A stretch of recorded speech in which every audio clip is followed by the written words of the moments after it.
ನಮ್ಮ ಜೊತೆಗ ಉಮೇಶ್ ಬಣಕರ್ ಇದ್ದಾರೆ, ಬನ್ನಿ ಮಾತಾಡ್ಸೋಣ. ಸರ್, ನೀವೊಂದು ಪತ್ರ ಬರೆದಿದ್ರಿ ಡಿ ಸಿ ಅವರಿಗೆ. ಈಗ ಡಿ ಸಿ ಅವರು ಕಮಿಷನರ್ಗೆ ಪತ್ರ ಬರೆದು ಆ್ಯಕ್ಷನ್ಗೆ ತೆಗೆದುಕೊಳ್ಳಿ ಅಂತ ನಮ್ಮ ಕಡೆ ಪತ್ರದ ಮುಖಾಂತರ ಸೂಚನೆ ನೀಡಿದ್ದಾರೆ. ಸರ್, ಸರ್ಕಾರದ ಚಲನಚಿತ್ರ ಪ್ರದರ್ಶಕರ ನೀತಿ ಅಂತ ಏನಿದೆಯಲ್ಲ ಸರ್, ಅದರಲ್ಲಿ ಬೆಳಗ್ಗೆ 6 ಗಂಟೆಯ ಒಳಗಡೆ ಯಾವುದೇ ರೀತಿಯಾದಂಥ ಶೋಗಳನ್ನು ಮಾಡೋ ಹಾಗಿಲ್ಲ. ರಾತ್ರಿ 10:30 ಒಳಗಡೆ ಯಾವುದೇ ಟಿಕೆಟ್ಗಳು ಇಶ್ಯೂ ಮಾಡೋದಾದರೂ ಮಾಡಿಬಿಡ್ಬೇಕು. ಸೊ 10:30 ಮೇಲೆ ಯಾವುದೇ ಟಿಕೆಟ್ಗಳನ್ನು ಇಶ್ಯೂ ಮಾಡೋಂಗಿಲ್ಲ ಅಂತ ಹೇಳ್ಬಿಟ್ಟು ಚಲನಚಿತ್ರ ನೀತಿ ಅಂತೇನಿದೆ, ಪ್ರದರ್ಶಕರ ನೀತಿಯಲ್ಲಿ ಅದು ಫಿಕ್ಸ್ ಆಗಿದೆ. ಸೊ ಇಂಥ ಒಂದು ಆದೇಶಗಳನ್ನು ಒಂದು ಉಲ್ಲಂಘನೆ ಮಾಡ್ತಕ್ಕಂಥದ್ದು ಇದೆಯಲ್ಲ, ಅದು ಅಕ್ಷಮ್ಯ ಅಪರಾಧ. ಹಾಗೆಯೇ ಜೊತೆಯಲ್ಲಿ ಏನು ಕನ್ನಡ ಚಿತ್ರಗಳು ಅಂದರೆ ಪ್ರಾದೇಶಿಕ ಭಾಷೆಯ ಚಿತ್ರಗಳು ಅಂತ ಏನು ಥಿಯೇಟ್ರ್ನಲ್ಲಿ ಇರ್ತವೆ, ಸೊ ಆ ಥಿಯೇಟ್ರಿಂದ ಆ ಚಿತ್ರಗಳನ್ನು ಎತ್ತಂಗಡಿ ಮಾಡಿ ಭೈರತಿ ರಣಗಲ್ ಅಂತಕ್ಕಂಥ ಒಂದು ಚಿತ್ರ ಶಿವರಾಜ್ ಕುಮಾರ್ ಅವ್ರದ್ದು ತುಂಬ ಚೆನ್ನಾಗಿ ಎಲ್ಲ ಕಡೆಗೂ ನಡೀತಾ ಇತ್ತು. ಡೇ ಬೈ ಡೇ ಅದರದ್ದು ಮೌತ್ ಟಾಕಿಂದ ಚೆನ್ನಾಗಿ ಹೋಗ್ತಾಯಿತ್ತು. ಸೊ ಆ ಚಿತ್ರನೂ ಕೂಡ ಎತ್ತಂಗಡಿ ಮಾಡಿ ಮತ್ತು ನಾಳೆ 8 ಸಿನಿಮಾಗಳ ಬಿಡುಗಡೆ ಇತ್ತು, ಪ್ರಾದೇಶಿಕ ಚಿತ್ರಗಳು, ಕನ್ನಡ ಚಿತ್ರಗಳು. ಸೊ ಅಂಥ ಒಂದು ಚಿತ್ರಗಳ ಬಿಡುಗಡೆಗೂ ಕೂಡ ಎಲ್ಲೋ ಒಂದು ಕಡೆ ಪ್ರದರ್ಶಕರುಗಳಿಂದ ತೊಂದರೆ ಆಗ್ತಾ ಇದೆ ಅಂತಕ್ಕಂಥದ್ದು ಇವತ್ತಿಂದಲ್ಲ, ಇದು ಭಾಳ ದಿವಸದಿಂದ ನಡೀತಾ ಇತ್ತು. ಎಷ್ಟು ಥಿಯೇಟ್ರ್ಗಳು ಈ ಮಧ್ಯರಾತ್ರಿ 12 ಗಂಟೆಗೆ ಮತ್ತು 3 ಗಂಟೆಗೆ ಶೋ ಆರಂಭ ಮಾಡೋಕ್ಕೆ ಮುಂದಾಗಿದ್ದಾರೆ ಬೆಂಗಳೂರಿನಲ್ಲಿ? ಸರ್, ಈಗ ನಮಗೆ ಬಂದಿರತಕ್ಕಂಥ ಅಂಕಿಅಂಶಗಳು ಎಂಟೈರ್ ಕರ್ನಾಟಕ ಭಾಳಷ್ಟು ಚಿತ್ರಮಂದಿರಗಳಲ್ಲಿ, ಬರೆದು ಬೆಂಗಳೂರು ನಗರಕ್ಕಷ್ಟೇ ಸೀಮಿತವಾಗಿರಲಿಲ್ಲ, ಭಾಳಷ್ಟು ಚಿತ್ರಮಂದಿರಗಳಲ್ಲೂ ಕೂಡ ಈ ಥರದ ಒಂದು ವ್ಯವಸ್ಥೆ ನಡೀತಾ ಇತ್ತು, ಎಸ್ಪೆಷಲಿ ಬಾರ್ಡ್ರ್ಗಳಲ್ಲಿ. ಯಾಕೆ ಅಂದರೆ ಕರ್ನಾಟಕ ಹೊರತುಪಡಿಸಿ ಆಂಧ್ರ, ತಮಿಳುನಾಡು, ಕೇರಳದಲ್ಲಿ ಯಾವುದೇ ರೀತಿಯ ಚಿತ್ರದ ನಿಯಮ ಅಂತ ಏನಿದೆ ಅದನ್ನು ಯಾವುದೇ ಪ್ರದರ್ಶಕರು ಉಲ್ಲಂಘನೆ ಮಾಡೋ ಹಾಗಿಲ್ಲ. ಆಯಾಯ ಟೈಮಲ್ಲಿ ಮಾತ್ರ ಮಾಡಬೇಕು. ತೀರಾ ಅಂತ ಅನಿವಾರ್ಯ ಇದ್ದರೆ ಸರ್ಕಾರದ ಪರ್ಮಿಷನ್ನ ತಗೋಬೇಕು. ಪರ್ಮಿಷನ್ ತಗೊಂಡು ಅವ್ರು ಮಾಡಬೇಕಾಗ್ತದೆ. ಉಲ್ಲಂಘನೆ ಮಾಡಿದ್ದಾರೆ. ಹೌದು, ಉಲ್ಲಂಘನೆ ಮಾಡಿದ್ದಾರೆ. ಜೊತೆಯಲ್ಲಿ ಟಿಕೆಟ್ ದರ ನಿಗದಿಪಡಿಸಿದ್ದಾರೆ. ಈಗ ಆಂಧ್ರ, ತಮಿಳುನಾಡು, ಕೇರಳದಲ್ಲಿ ನೀವು 10 ರೂಪೀಸ್ ಎಕ್ಸೆಸ್ ಮಾಡ್ತೀರಿ ಅಥವಾ ಒಂದು 20 ರೂಪಾಯಿನೋ 40 ರೂಪಾಯಿ ಏನೋ ಯಾವುದನ್ನು ಹೆಚ್ಚಿನ ದರವನ್ನು ನಿಗದಿಪಡಿಸಬೇಕು ಅಂದರೆ ನೀವು ಸರ್ಕಾರದಿಂದ ಪರ್ಮಿಷನ್ ತಗೊಳ್ಳೇಬೇಕು. ಆ ಥರ ಪರ್ಮಿಷನ್ ಇಲ್ಲದೇನೆ ಹವ್ಯಾತವಾಗಿ ಇವತ್ತಿನ ನನ್ನ ಪತ್ರದಲ್ಲಿ ನಾನು ಜಿಲ್ಲಾಧಿಕಾರಿಗಳಿಗಾಗಲಿ ಪೊಲೀಸ್ ಕಮಿಷನರ್ಗಾಗಲಿ ನಾನು ಅದನ್ನು ಮೆನ್ಷನ್ ಮಾಡಿದ್ದೀನಿ. 500, 1000, 1500, ಕೆಲವು ಕಡೆ 2,000. ಸೊ ಈ ರೀತಿಯಾದಂಥ ಹಣವನ್ನು ಸಾರ್ವಜನಿಕರಿಂದ ವಸೂಲಿ ಮಾಡಿ ಅಂದರೆ ತಗೊಂಡು, ಇವತ್ತೇನೋ ಈ ಸಿನಿಮಾ ಇದೆ ಸರ್, ನಾಳೆ ನಿಮ್ಮದೇ ಚಿತ್ರಮಂದಿರ ಅಂತ ಅಂದ್ಕೊಳ್ಳಿ, ನೀವು ಇವತ್ತು 2,000 ರೂಪಾಯಿ ಚಾರ್ಜ್ ಮಾಡಿದ್ರೆ ನೆಕ್ಸ್ಟ್ ವೀಕಲ್ಲಿ ನಮ್ಮ ಕನ್ನಡ ಚಿತ್ರ ಒಂದು ಬರುತ್ತೆ. ಸರ್, ಈ ಟಿಕೆಟ್ ರೇಟ್ ಸರ್ಕಾರ ಏನಾದರೂ ಒಂದು ನಿರ್ಧಾರ ಮಾಡಬೇಕಾ ಅಂತ? ಯಾಕಂದರೆ 500, 1000, 2,000 ಅಂತೇಳಿ ಒಂದು ಕಡೆ ಈಗ ಪುಷ್ಪ 2ನೇ 1500, 500 ಸಹ ಇದೆ. ಇಲ್ಲ ಒಂದು ಕಡೆ ಸರ್, ಇದು ಹೊಸದಲ್ಲ ಸರ್, ಈ ರೀತಿ ತುಂಬ ಆಗಿದ್ದಾವೆ.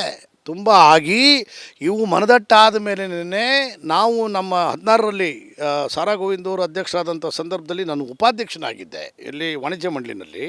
ಅವತ್ತು ಎಂಟೈರ್ ಉದ್ಯಮ ನಾವು ಹೋಗಿ ಮುಖ್ಯಮಂತ್ರಿಗಳನ್ನು, ಸಿದ್ದರಾಮಯ್ಯ ಸಾಹೇಬರಿಗೆ ನಾವು ಮನವಿ ಮಾಡ್ಕೊಂಡ್ವಲ್ಲ, ಅವಾಗ ಅವ್ರು ಆದೇಶ ಮಾಡಿದ್ರಲ್ವ. ಆ ಆದೇಶ ಕಾನೂನು ಅಂಗಳದಲ್ಲಿ ಇತ್ತು ಅನ್ನೋ ಒಂದು ಕಾರಣಕ್ಕೆ ಇವತ್ತು ಆ ರೀತಿ ಪ್ರಾಬ್ಲಮ್ ಆಯ್ತಲ್ವ. ಈಗ ಅದಕ್ಕೆ ತಿರುಗಿ ಸರ್ಕಾರ ನಿಯಮವನ್ನು ಪಾಲಿಸಬೇಕು ಅನ್ನೋ ಒಂದು ವಿಚಾರದಲ್ಲಿ ಕನ್ನಡ ಅಭಿವೃದ್ಧಿ ಪ್ರಾಧಿಕಾರದ ಅಧ್ಯಕ್ಷರು ಬಿಳದೆಲೆ ಸಾಹೇಬ್ರ ಜೊತೆಲೂ ಕೂಡ ಇವತ್ತು ಮಾತಾಡಿದ್ದೀವಿ. ನಾಳೆ ನಾಡಿದ್ರೊಳಗಡೆ ಅವ್ರ ಜೊತೆಲೂ ಕೂಡ ಚರ್ಚೆ ಆಗುತ್ತೆ. ಅದಕ್ಕೆ ಏನೇನು ಬೇಕೋ ಚೌಕಟ್ಟನ್ನು ಮತ್ತು ನಿಯಮವನ್ನು ಉಲ್ಲಂಘನೆ ಮಾಡಿದಂಥ ಯಾವುದೇ ಪ್ರದರ್ಶಕರಾದ್ರೂ ಕೂಡ ಅವರ ವಿರುದ್ಧ ನಿರ್ದಾಕ್ಷಿಣ್ಯವಾದಂಥ ಕ್ರಮವನ್ನು ಕೈಗೊಳ್ಳಬೇಕು ಅಂತಕ್ಕಂಥದ್ದನ್ನು ನಾವು ಮಾಡ್ತಾಯಿದ್ದೀವಿ ಸರ್. ನಮ್ಮ ಜೊತೆಗ ಉಮೇಶ್ ಬಣಕರ್ ಇದ್ದಾರೆ, ಬನ್ನಿ ಮಾತಾಡ್ಸೋಣ. ಸರ್, ನೀವೊಂದು ಪತ್ರ ಬರೆದಿದ್ರಿ ಡಿ ಸಿ ಅವರಿಗೆ. ಈಗ ಡಿ ಸಿ ಅವರು ಕಮಿಷನರ್ಗೆ ಪತ್ರ ಬರೆದು ಆ್ಯಕ್ಷನ್ಗೆ ತೆಗೆದುಕೊಳ್ಳಿ ಅಂತ ನಮ್ಮ ಕಡೆ ಪತ್ರದ ಮುಖಾಂತರ ಸೂಚನೆ ನೀಡಿದ್ದಾರೆ. ಸರ್, ಸರ್ಕಾರದ ಚಲನಚಿತ್ರ ಪ್ರದರ್ಶಕರ ನೀತಿ ಅಂತ ಏನಿದೆಯಲ್ಲ ಸರ್, ಅದರಲ್ಲಿ ಬೆಳಗ್ಗೆ 6 ಗಂಟೆಯ ಒಳಗಡೆ ಯಾವುದೇ ರೀತಿಯಾದಂಥ ಶೋಗಳನ್ನು ಮಾಡೋ ಹಾಗಿಲ್ಲ. ರಾತ್ರಿ 10:30 ಒಳಗಡೆ ಯಾವುದೇ ಟಿಕೆಟ್ಗಳು ಇಶ್ಯೂ ಮಾಡೋದಾದರೂ ಮಾಡಿಬಿಡ್ಬೇಕು.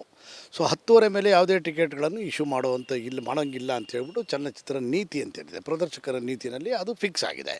ಸೊ ಇಂಥ ಒಂದು ಆದೇಶಗಳನ್ನು ಒಂದು ಉಲ್ಲಂಘನೆ ಮಾಡ್ತಕ್ಕಂಥದ್ದು ಇದೆಯಲ್ಲ, ಅದು ಅಕ್ಷಮ್ಯ ಅಪರಾಧ.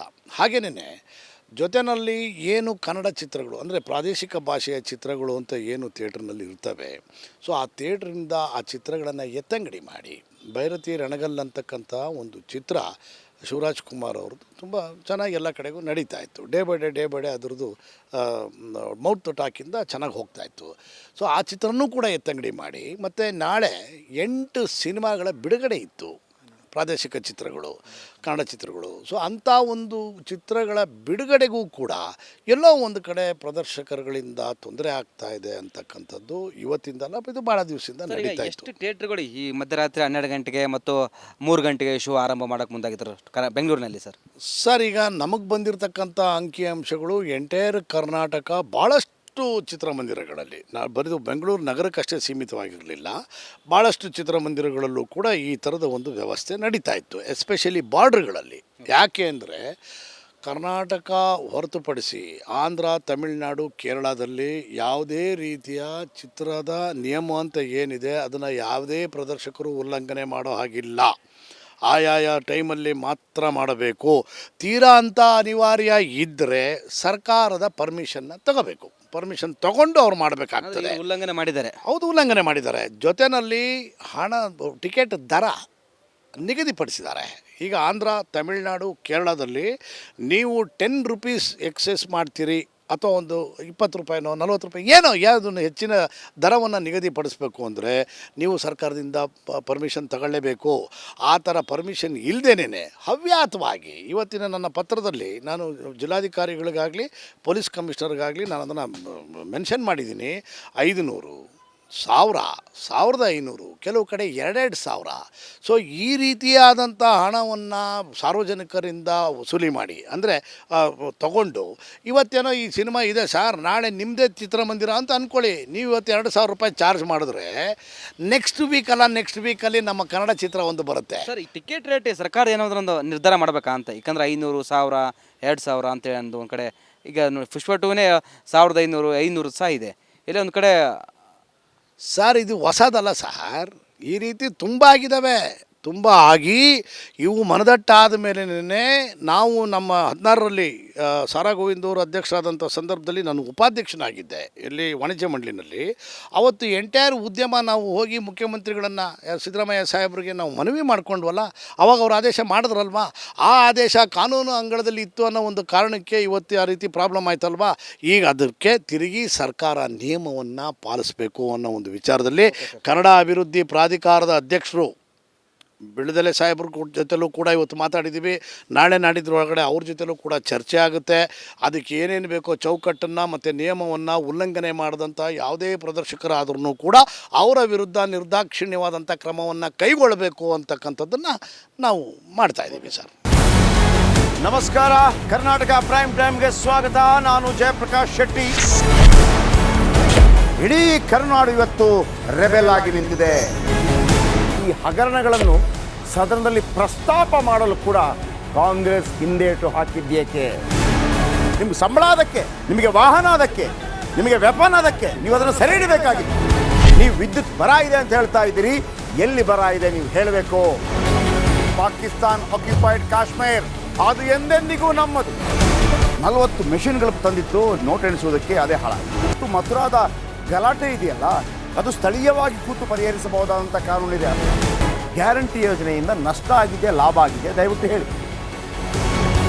Dawood Ibrahim most wanted criminal ಯಾವಾಗಾದ ಅಂದರೆ ಇಲ್ಲಿ ತನಕ ಭಾರತ ದೇಶದಲ್ಲಿ ಓರ್ವ ದಲಿತ ಪ್ರಧಾನಿಯಾದಂಥ ಇತಿಹಾಸವೇ ಇಲ್ಲ.